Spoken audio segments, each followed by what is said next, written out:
Bonjour, ici Véronique Lampron de Competenza Formation. Aujourd'hui, je vous parle de pourquoi c'est important de rendre vos apprenants actifs dans vos apprentissages. On entend souvent la phrase « pour apprendre, je dois le faire ». Bien, c'est exactement ce que je veux dire quand je vous dis de les rendre actifs dans leur apprentissage. Pour faire quelque chose, ils sont en action et c'est une excellente façon d'apprendre. En plus d'être une excellente façon d'apprendre, ça permet aussi de s'assurer le transfert des apprentissages dans la pratique. Ils n'ont pas juste entendu du contenu théorique dans votre formation, ils ont fait de la pratique et ils sont maintenant capables de faire quelque chose. Donc, on augmente les chances de rétention par la suite et qu'ils soient capables de répéter ces actions-là plus tard, quand vous n'êtes plus là comme formateur, ils deviennent beaucoup plus autonomes. Comment on peut rendre les apprenants plus actifs? En fait, je vous dis plus de ne plus parler du tout devant votre groupe ou de ne plus faire de vidéos quand vous faites une formation en ligne. Pas du tout. En fait, c'est plutôt d'alterner entre ces capsules plus théoriques et la pratique.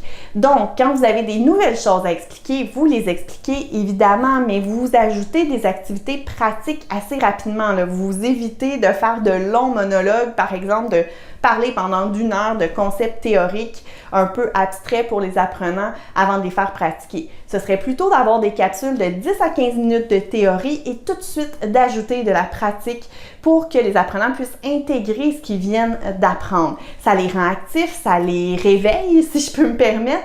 Donc, ils vont être beaucoup plus attentifs pour la suite que si vous parlez longtemps sans avoir de petites pauses comme ça, on les rend plus actifs. C'est difficile de se concentrer aussi longtemps en étant passif, les bras croisés dans une classe ou derrière son écran pour les formations en ligne. Pour les activités pratiques, ça peut être aussi simple que de poser des questions à vos apprenants pour qu'ils interagissent.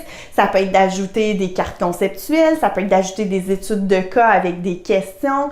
Bref, vous pouvez ajouter une foule d'activités pratiques. Le but, c'est qu'ils soient en action, qu'ils doivent répondre à une question, qu'ils doivent poser un geste, qu'ils doivent faire quelque chose pour les réactiver et augmenter leur concentration par la suite et optimiser par le fait même les apprentissages. Ce qui est intéressant aussi, c'est que ça met beaucoup moins de pression sur le formateur puisque les apprenants sont très actifs.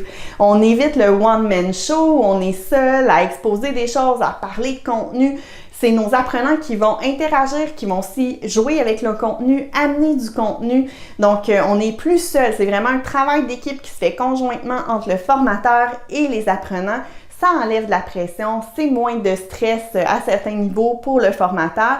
Évidemment, ça demande quand même beaucoup de préparation parce qu'on doit les préparer, les activités qui leur permettent d'être actifs, mais ça répartit aussi une certaine charge de travail sur les apprenants qui doivent faire quelque chose avec tout ça.